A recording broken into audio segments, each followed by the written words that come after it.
Past life regression therapy म्हणजे नक्की काय? कारण सबकॉन्शियस माइंडमध्ये आणि सोलमध्ये बऱ्याच साऱ्या मेमरीज अशा आहेत ज्या दबून बसलेल्या आहेत. एकदा जर माणसाने माणसाचा जन्म घेतला त्याला पुन्हा माणसाचा जन्म मिळतो. तर ती आपल्याला शिकवण आहे की आता तुला मनुष्य जन्मात तू आलेला आहेस तर तुला काय कर्म करायचे आहे, की आपल्याला मागचा जन्म का लक्षात नाही राहत. की आपण काय काय मेमरीज आहेत या सोल लेवलला आणि सबकॉन्शियस माइंडमध्ये डीप रुटेड असतात. कोणते कोणते कर्म असतात आणि सगळ्यात वाईट कर्म कोणतं?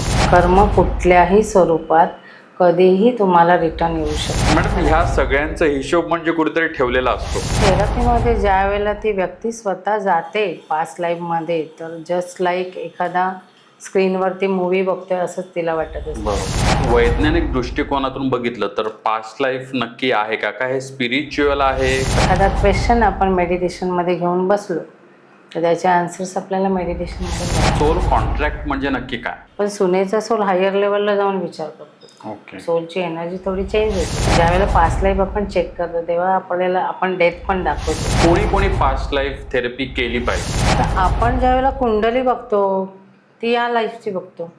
आपल्याला मागच्या लाईफमध्ये काय केलं काही माहिती नाही.